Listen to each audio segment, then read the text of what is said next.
A very warm welcome, everyone. I, Tina Gurnani, welcome you all to ET Telecom's webinar.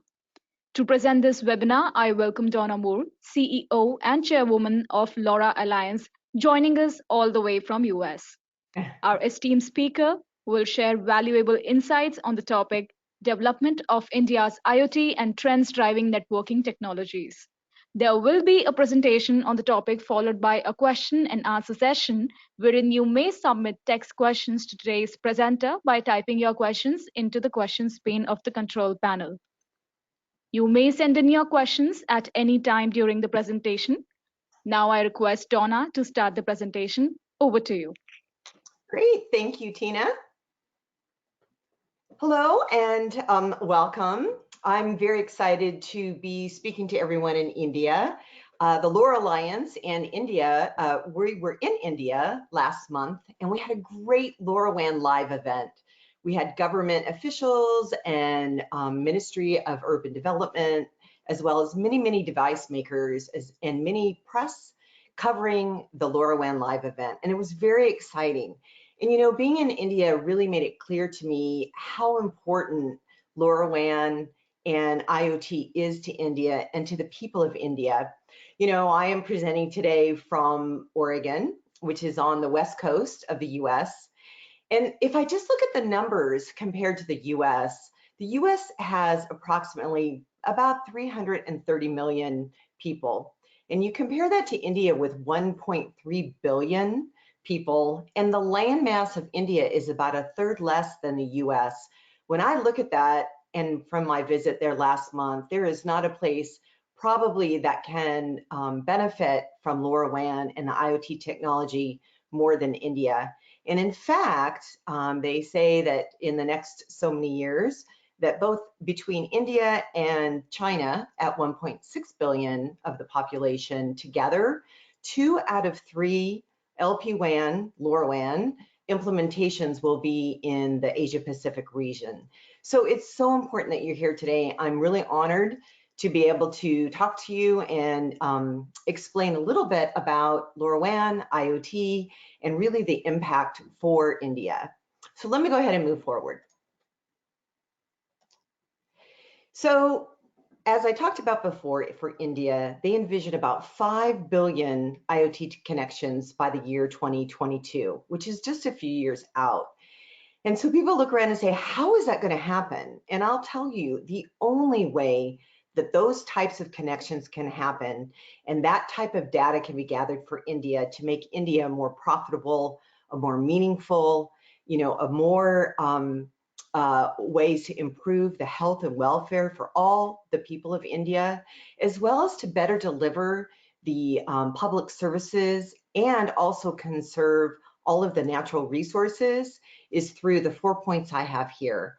And that really is through a standardized approach to delivering IoT so that the market is not fragmented, so that we have an open ecosystem that can leverage all the creativity from the device makers, the network operators, from the entire village that it takes really to deliver IoT, and at scale in particular, as well as the network availability. We have many network operators in India and they're growing every day. And that is key to the communication for delivering mass IoT. You know, when we look at 5 billion IoT devices, interoperability is critical. And the way to ensure interoperability is through certification. And LoRaWAN has a very strong, a very robust certification program. And then certainly global awareness so that, again, the devices and the new verticals and the new use cases can all come to life and really support, again, a higher level of living, a more cost-effective way of delivering services for India. So let's go in and look at the details around this. So success in IoT really requires partnerships and collaborations, and that's the key thing with LoRaWAN. LoRaWAN has a very large ecosystem, and through the partners getting together to deliver IoT, which can be very complicated, and in fact is complicated to deliver. You know, the technology has been here. It's really about all the ecosystem players coming together and working together to deliver the system that makes it very easy to both deploy and install for the customer. So let's look specifically at LoRaWAN. LoRaWAN in the last year has grown 60% in terms of network coverage. So if you look at the map currently, we are in over 140 countries with over 120 network operators. Now, those network operators are public operators. That doesn't even count for the 50% of the IoT market for LoRaWAN that are private operators and enterprises that have deployed the system. And if you look at our massive IoT ecosystem, we have over 500 members around the globe. And with those 500 members, there's just about 3,000 actual members that are participating and spreading the word of LoRaWAN, that are deploying LoRaWAN, that are working to communicate the benefits around the globe. So our ecosystem is huge. And again, it takes a village to deliver IoT at mass, at scale, and at ease. And that is why LoRaWAN is so important. So if you're out there and you're a device maker, or you're a network operator, or you're government officials, I highly encourage you to look at LoRaWAN in terms of what we can bring with the partnerships and the collaboration and the education that goes around deploying LoRaWAN and the LPWAN market. So if you look at our entire ecosystem, and this is what it takes to deliver really mass IoT, and it starts with the chipset, to the modules, to the devices, to the gateways, to both the application server and the network server, to the operators that have the great and incredible coverage, to the cloud platform and the data management, because gathering all the data without being able to visualize it and utilize it effectively really means nothing, right? So we really need those platform providers to make the information useful for us. And then we have the actual solutions per vertical, per application, and the system integrators that help support all of the ecosystem players and bring this to life. So again, if you are one of these solutions or one of these ecosystem players, I highly encourage you to look at working with other players so that you can more easily and again, more cost effectively bring the deployment of LoRaWAN, IoT, the benefits for India to life. If we look at India's ecosystem and the growing LoRaWAN ecosystem, you can already see that we really have all of the players. So that entire chain, the ecosystem that I just showed, it really sits in India specifically in terms, again, of the gateways and the networks and the connectivity and the security and the device makers. So I'm really proud and really pleased to see that India itself has this LoRaWAN ecosystem that's growing to deliver India the benefits of IoT, of which I'm getting to in a minute. So if we look at why LoRaWAN versus some other LPWAN types of players out there, let me tell you the specific benefits and the differentiators of LoRaWAN. First, for LoRaWAN, if you're out there and if you're an end customer looking to deploy, you can either do a private network in your enterprise and put up the network, manage it yourself, or you can do a public network and have a network operator and use their networks and their gateways, particularly around tracking and other critical use cases where large coverage is important. We also, because of our vast ecosystem, have both flexibility in terms of the business model. So it could either be a CapEx model, which is great if you want to buy the equipment or the gateways and implement it yourself, or it could be a service model where you pay a monthly fee. Again, the flexibility with LoRaWAN is just huge, as well as firmware update over the air. This is a specification that was just released a few months ago. I take that back, sorry, about a year ago. And it's been being implemented over the last few months. And firmware update over the air allows these millions, if not billions, of devices that are in the market in hard to reach places, maybe even buried underground. You can update them with a firmware update over the air. And it's so important, particularly when these devices are meant to be deployed for 10 plus years. you need to know that you can communicate and update. So it's a very important feature for LoRaWAN specifically, as well as bidirectional security. So LoRaWAN is encrypted both on end-to-end. We have the best security experts within the LoRa Alliance ecosystem that help develop and put together the security around the data and the network.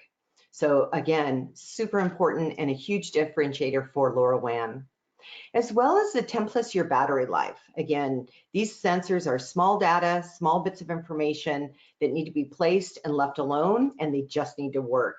And so the battery is critical, as well as our coverage. So LoRaWAN, because it's not cellular and because it works in the unlicensed band, LoRaWAN can do areas that are over the sea, that are in rural areas where cellular network coverages cannot reach, as well as, like I talked about earlier, the deep penetration. So underground, between steel walls, through concrete, because of the unlicensed and the long distance, which is over 10+ miles for LoRaWAN, it is critical that these pieces all play to make an effective LPWAN ecosystem work and manage to all the use cases, which are really unlimited in the market. So let me go to the next one. Take a quick drink here. Thank you. So if you look at the vertical markets, I mean, we talk about energies and utilities, and we're very big in water and gas and electric utilities, as well as smart cities, asset tracking, building automation, industrial IoT, agriculture, farming, supply chain management, home and consumers, and fleet management. I mean, these are the areas that we're in, but I need to tell you, there is not a thing out there in the market that can't communicate information and make us smarter, reduce expenses, increase revenue, make us more productive. So everything out there can benefit and can communicate to us through LoRaWAN. If you look at India in particular, and I'm so proud of both the Ministry of Urban City and the government of India. So they have launched the Smart City Initiative. And the Smart City Initiative started at 100 cities, and they've been rolling out over the last year or so. And it's really, really impacted the cities in terms of safety and again, efficiency of its resources. But now it's been so effective and it's rolling out, the city has stepped up and they're doing a Smart City 2.0 starting next year. And they're looking at rolling out over 4,000 smart cities and villages, again, since it's not a cellular network, throughout India. So I am just so excited that we have members that are a part of the Smart City rollout for India. And it really is changing, improving the lives of India. So if we look at Smart City to be specific, so if you're not familiar with Smart City, Smart City is everything from waste management or human health and services, environmental monitoring, smart parking, traffic management, energy management, water management. I mean, the list goes on in a city. And typically how it rolls out is there is an anchor case. And the anchor case could be maybe a utility, maybe a smart water metering. And once the gateways are set up and the anchor case is providing the information, it's very cost effective for the city to add new devices, new nodes out in the market. So now my network's up and I want to start monitoring trash. When do we need to deliver trash? How can we make sure that the city from an environmental perspective is being measured? So you just keep adding on use case after use case on an already deployed network. So it's really exciting actually across the globe to see the number of cities rolling out and government initiatives seeing the return on investment, both a financial return and a health and lifestyle return for the citizens of each country. So let me just talk briefly about some other types of environmental and other types of use cases. So water conservation and quality is a huge use case, looking at water leakage, water damage, people stealing water and reselling it, and the quality of the water. Is it safe to drink for all the citizens? We look at air quality. So with LoRaWAN, we can measure, is it quality air? Should we be outside today? What does the pollens look like? We can also look at smart agriculture. This is huge in terms of farming and measuring, getting the highest yield out of the crops. Is the soil right? Are the temperatures right? Is it time to cure certain types of produce or agriculture? So the smart ag that we've seen is just really helped the yield, and particularly in villages, and in particularly around the world where, resource and food is an issue. We talked about utilities a little bit, and again, LoRaWAN is deployed globally for measuring, again, water, gas, and as well as electricity. In fact, in Japan, LoRaWAN is deployed due for earthquakes, and they have it on their gas meters, and the gas meters register, they can feel the earthquake coming with the ground shaking, and it will automatically turn off the gas meters so there's not explosions. So in terms of the safety, again, for the citizens as well as environmental qualities. If we look at industrial IoT, and I know there's a lot of industrial use cases happening in India, there's so many levels of support for LoRaWAN in industrial IoT, whether it's asset tracking, whether it's safety for the workers, whether it's machine maintenance. I mean, the list goes on and on for industrial IoT.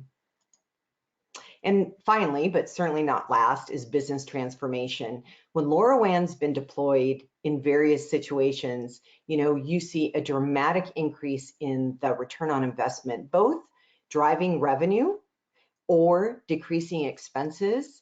And at the end of the day, it makes a healthier bottom line by gathering that information. It's all about the data and transforming that data into very usable tools to make smarter decisions.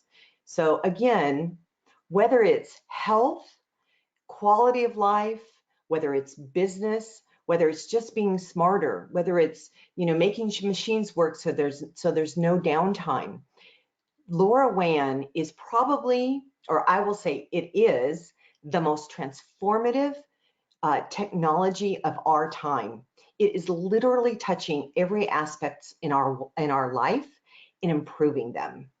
So with those millions of connected devices, I talked a little bit before, it is critical that we have a certification program, because if you are a device manufacturer and you're putting a device out and it is a LoRaWAN device and it hasn't been tested and it doesn't work as expected, then you've got, A, a reputation issue, B, deployments happening and you've got to go pull them all back in. Very, very costly. And if you're a buyer, you want to know that the devices and that the system works as intended. So we have a LoRaWAN certification program, and all devices that go through the LoRaWAN certification program get a LoRaWAN certified mark. So you know that it's a mark that has been tested for interoperability as well as against the specification. And it really gives the buyer confidence.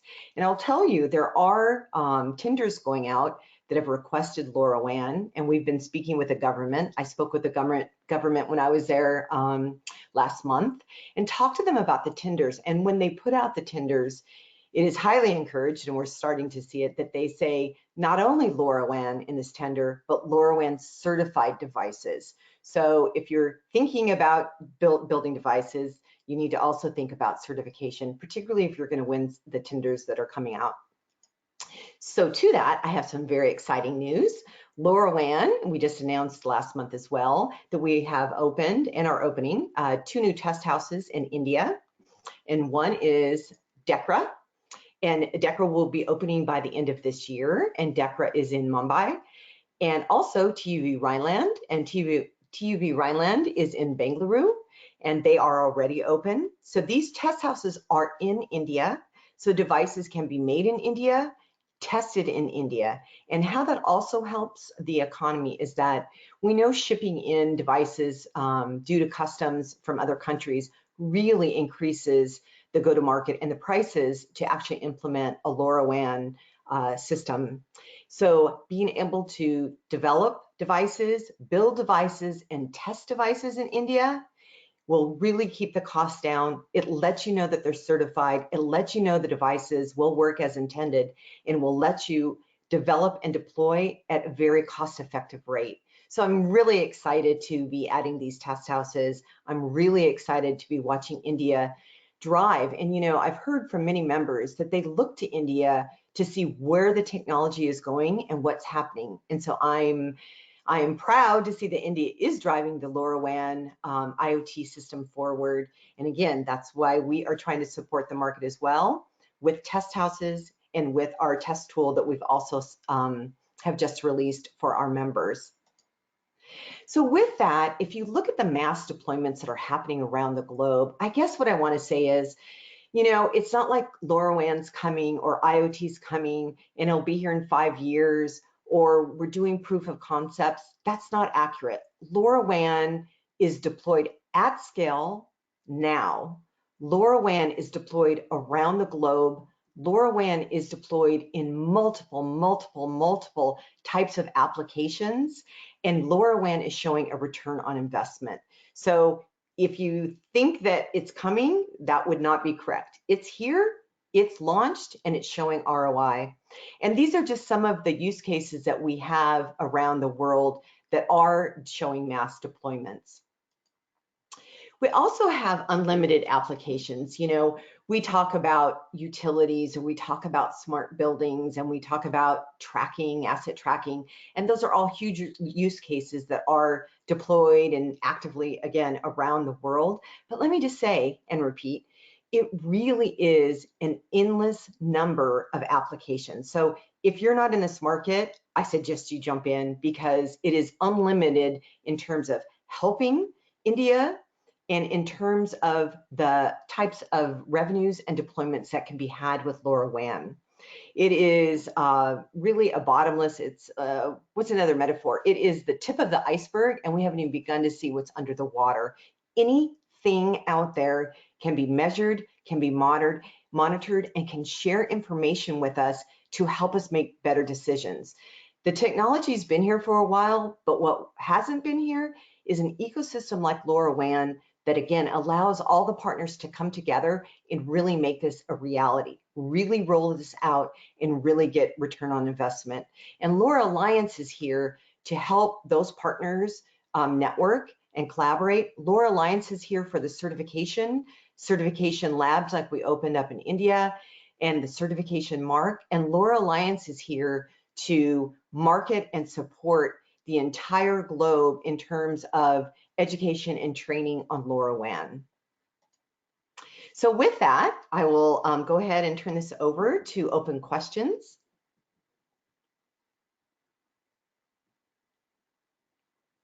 Thank you so much, Donna, for that insightful session. Now we will start taking questions. So the first question that we have is, how does LoRaWAN stack up against NB-IoT in India? Well, first of all, LoRaWAN has demonstrated reliability and deployment and scale and return on investment already. So again, LoRaWAN is out there. LoRaWAN has been, doing an ROI. NB-IoT was really an afterthought with 5G. And so it was pulled together as a way to try to hit the 75% of the mass low band rate IoT market, where 5G is about 25% of the, low latency, high bandwidth use cases. But LoRaWAN was developed specifically for mass low bandwidth IoT. And so the difference is the battery life. The difference is that it's not cellular, and so the cost is more effective, both to deploy and to manage. The difference is it was built for mass IoT, and the difference is our ecosystem with the number of devices and networks and application options out there, so you can really pick and choose who you want to partner with to deploy your use case. Thank you so much for answering that. On similar lines, we have a very interesting question from one of the viewers.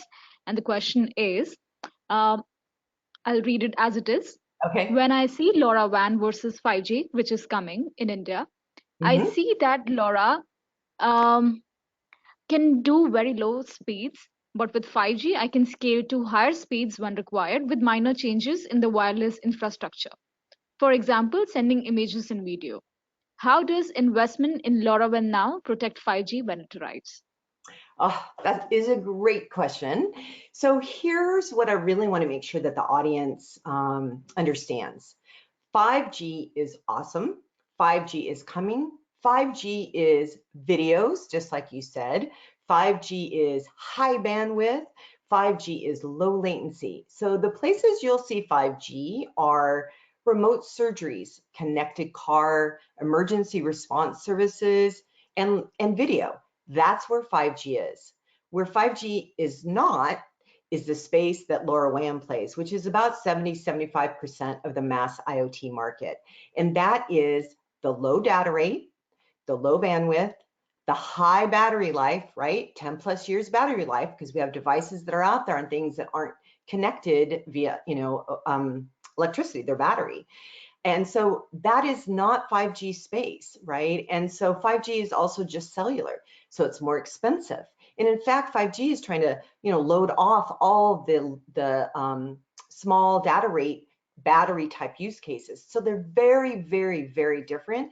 And in fact, we just did a great white paper, and we're working with 5G in terms of, complementary markets. 5G will take the high bandwidth, and we will be the battery operated, long distance, long life, small data rates, and more cost effective. And we will work very closely with 5G to capture both the mass IoT, which is LPWAN or LoRaWAN, and the high data rate video IoT. And the critical IoT is what we call the 5G. Thank you for answering that. I'm not going to club two questions. So the first question is, what makes LoRaWAN cost effective? And then there is a follow-up question, which sectors in India are being targeted for LoRaWAN? Great. So LoRaWAN is cost effective for numerous reasons. One is the breadth of our ecosystem, right? When you have more and more and more players that play in the same space, then it brings the cost down because they're all, looking to sell to you. That's number one. Number two is our gateways, and there's all types of gateways, but they're industrial grade gateways, but there's also Pico gateways. So it depends on your need. And you can put up a gateway there, a small gateway could be $300, a larger gateway could be up to maybe $800. That is an industrial grade gateway. And you put the gateway up and you can connect, 10,000 devices to the gateway. There's not a lot of maintenance, unlike towers, where you need to put up the gateways on the towers, and just the maintenance alone of the towers and the structuring is dramatic, as well as, again, the different types of cost system. I talked a little bit earlier about being flexible, about you could buy the equipment, or you can do a service model where you can only do service models with other types of 5G or other types of cellular. And the fact that cellular is an expensive way to manage your communications, particularly when, again, it's battery operated and you want to have a lot of devices out there, it's very expensive. So those are some of the things that makes LoRaWAN much more cost effective, both to deploy, to maintain, and to manage. And the second question was, what was the second question? Second question was, in which sectors is LoRaWAN being deployed in India? Yeah. So, it's interesting. So November 6th, Ali Hosseini from Sinra did a webinar for ET Telecom, and he went over specifically, and he did a great job identifying some incredible use cases specifically in India that Sinra has been rolling out. So I encourage you to look at that video specifically to see those use cases. And he even talks about the ROI in those use cases as well. But I'll go ahead and say, so it's obviously smart cities, particularly with the push of the government. Actually, let me just say the support of the government, which is incredibly wonderful to drive that.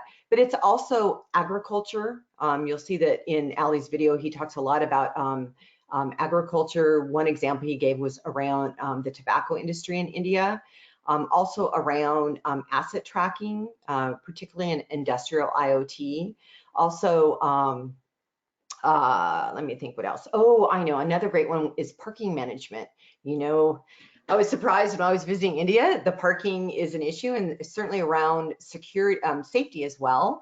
And so they're doing, the government is doing sensors in the road. So when cars are parked where they're not supposed to be parked, both it alerts them to come out and give a ticket, but it also, you know, allows them to get the car out of the way for safety. And I know there's also an example of Save the Tigers in the Village. So that's probably a one-off use case, but you know, around supporting animals and animal safety and city management and crop management and around water and water quality as well. There's several use cases around water management and utility management.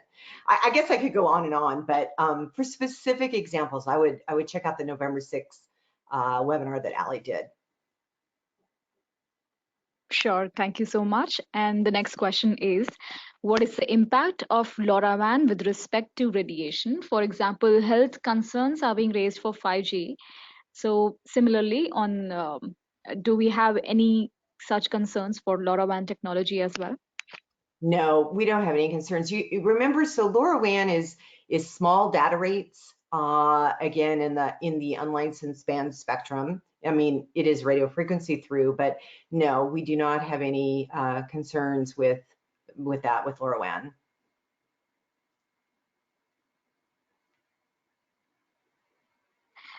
So a lot of our viewers are interested in knowing how LoRaWAN stacks up against NB-IoT, and we are constantly getting questions on that front. So there is one more question where a viewer is asking, at the moment, the LoRaWAN is limited to a citywide scope, and NB-IoT is worldwide and lower cost. So how do the two technologies compare against each other?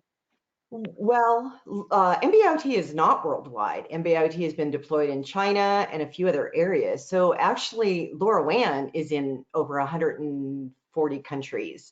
NB-IoT is not, and they are actually struggling to get it up and running. Again, it was a retrofit idea for mass IoT, not originally developed for mass IoT. So LoRaWAN, if you look at our ecosystem and our mass deployments that we have around the globe, we are far ahead of NB-IoT. In fact, other than some use cases in China and a couple small areas, NB-IoT is not really rolled out.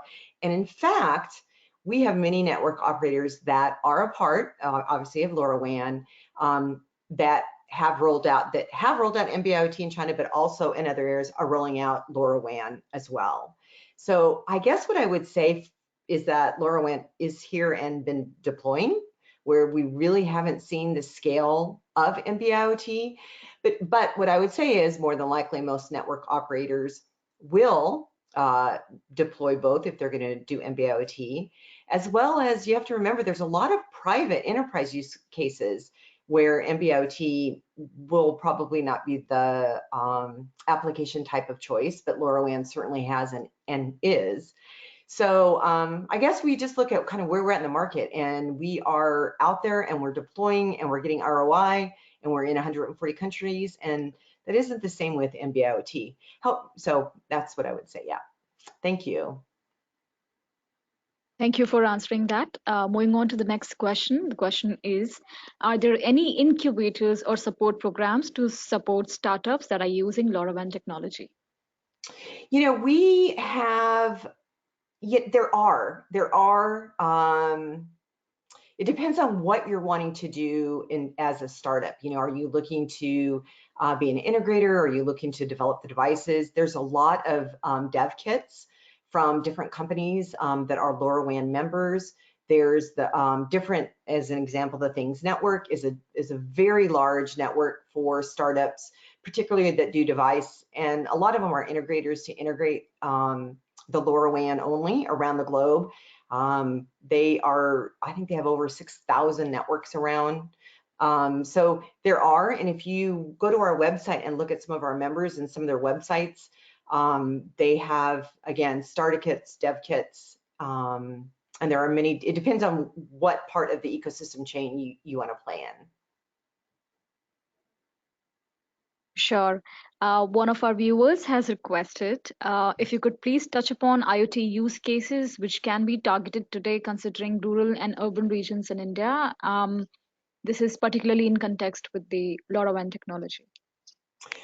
Yeah, so as in, like I said, LoRaWAN's rolling out in villages in India. I know, again, the one that I talked about with the Save the Tigers actually have tracking units on that go around. So the thing with LoRaWAN is that it is particularly a great use case where there is no cellular in rural areas. There are even satellites for LoRaWAN. So an example, over the ocean, you can track cargo because of the satellites that where the gateways sit for LoRaWAN. So our greatest area is like farming, agriculture. There's no cellular there, and LoRaWAN can be deployed in all those areas. That's what makes it such a great versatile technology. Sure. Thank you for answering that. One of our viewers has a concern that I'm going to put up.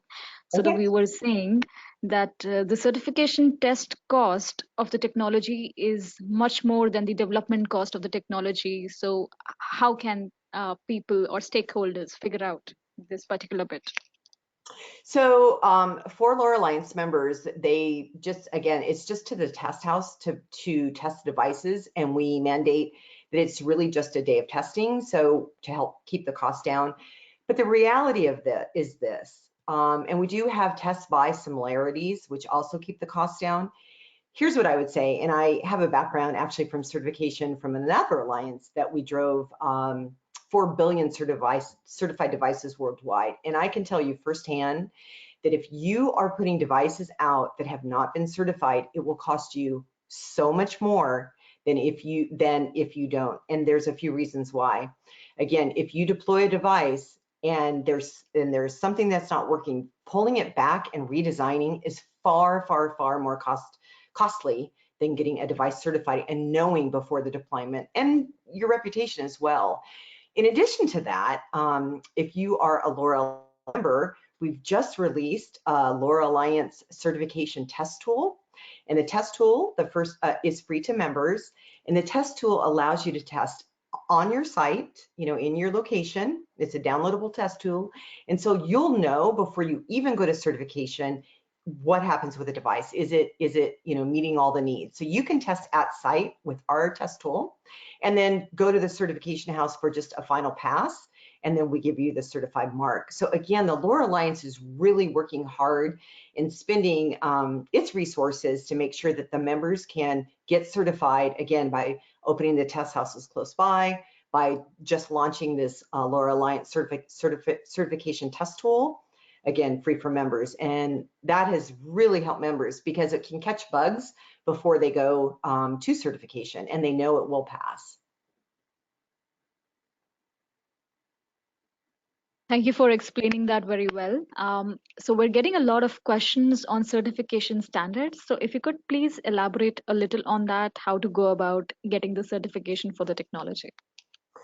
So our test specifications are on our website, so you can get the test specifications and build to those. But in terms of certification, if you go, and it's on the screen, if you go to the LoRa Alliance site and you go to certification, we have a lot of information, probably everything you need in terms of what's required for certification, what do we measure, where are all the test houses.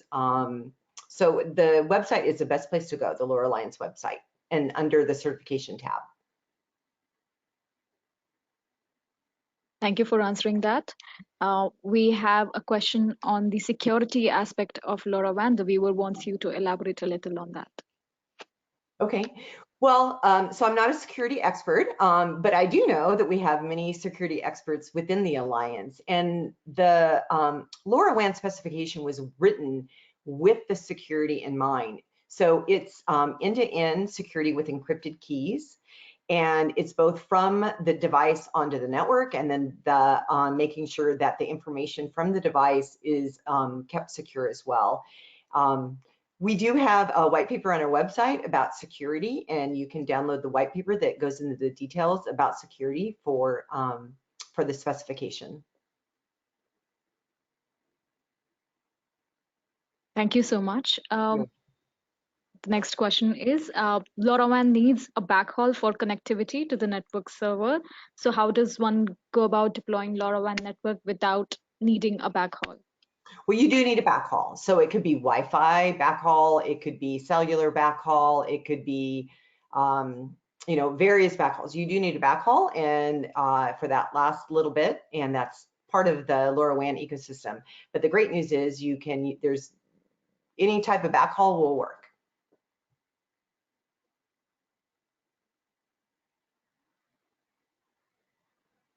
Thank you so much. We have one more question that says, how does LoRaWAN stack up against the Zigbee technology? Oh yeah, so Zigbee is primarily in the home. It's a short range protocol. It's a mesh network where we're a star topography. And I think the biggest difference really is that it's a home network, right? And it's very short range, where LoRaWAN is a 10+ mile range. It can be short in the home. It can be, outside of the home.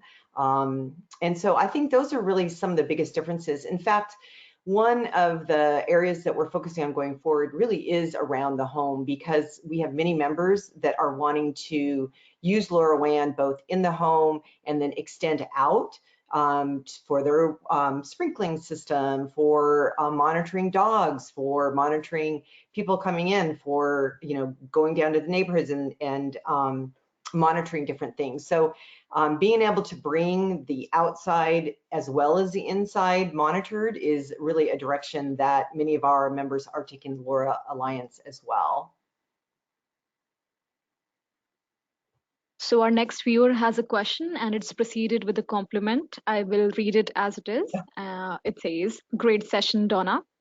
Which sector in India is really taking off as far as IoT is concerned, and where is the potential growth?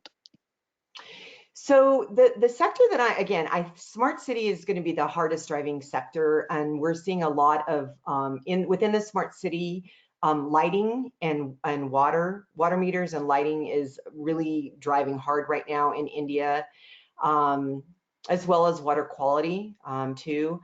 But it's really hard to say, because when people ask me where is this going, I've never been able to say, this about anything else. It's unlimited. It really is unlimited. And the beauty about LoRaWAN is that once your network's up, you just keep adding the use cases. And it is just a benefit. It will, for sure, like I talked about earlier, improve the lives of both animals. We can monitor and track animals and agriculture and safety, as well as human safety, as well as environmental resources. It is such a boon for India in so many ways. And again, with the population growing as it is, we really need to do a better job and help support India, again, health, safety, and manage its resources. It's just critical. So the question is, what's next? The creativity will drive what's next. We have one of the largest developer ecosystems outside of LoRa Alliance, and that developer ecosystem is full of creativity, and they are constantly driving new use cases. I mean, there are so many. I could sit for 5 hours and talk about all the types of interesting use cases that LoRaWAN's being used for. It really is up to the imagination. It's just a matter of time and for someone to keep moving it forward. Thank you so much for answering that. We will now be taking our last couple of questions. And the next question is, IoT is a bigger space where lots of players want to put foot in. What challenges do you see from a deployment standpoint and operation point of view? Yeah, you know what? I'll tell you that straight up. The challenges are making it easy for the end consumer to deploy. And LoRaWAN's ecosystem makes it a lot easier, but we too are continuing to work on, a zero touch moving forward. So it definitely takes a village for IoT to be successful. And the biggest barrier is just bringing down the deployment's ease of use. And, every month that goes by, I see new ideas and new partners coming in to keep moving that forward. But it is about making it easy to implement for the end customer. And again, the best way to do that is working with experts in all the areas to deploy it. And that's why LoRaWAN's been so successful. But we can too continue to make the ease of deployment even easier. That is the biggest movement that LoRa Alliance is focusing on. Thank you so much. We will now be taking a last question, and it's a very interesting one. So the viewer says, air pollution is a big issue in India. Can you share an exact use case with some details on where it was implemented in the world and how will it help India? Yeah, I was there, like I said, last month, and I was told that the burning was happening and the air quality was very bad. And that's why, again, I was like, oh my gosh, it will be so good for India and the government, when they start rolling out the cities, to be able to put in the air quality tracking. So mostly where I see air quality tracking right now is in China.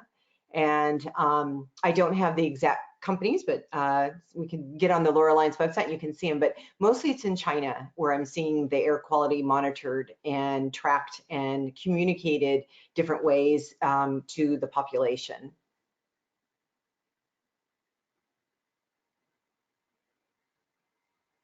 Thank you so much, Donna, for sharing such valuable insights on the topic development of India's IoT and trends driving networking technologies. Thank you so much for joining us all the way from US. Unfortunately, we won't be able to take all the questions due to time constraints. If the Yes, well, viewers have, sorry. yeah, I just wanted to say thank you, Tina, and I look forward to coming back to India. I had an incredible time there, and I love the people. So hopefully, LoRa Alliance will bring me there again soon. Thank you so much, Donna, once again. And if the viewers have any further questions, please send them at editor@ettelecom.com. It was an engaging and insightful talk, and hope all the participants have enjoyed the session. The recording of this webinar will be made available on ettelecom.com, and I hope you all will be joining us for the webinar of next week. Thank you, everyone, for joining us. Goodbye. Thank you.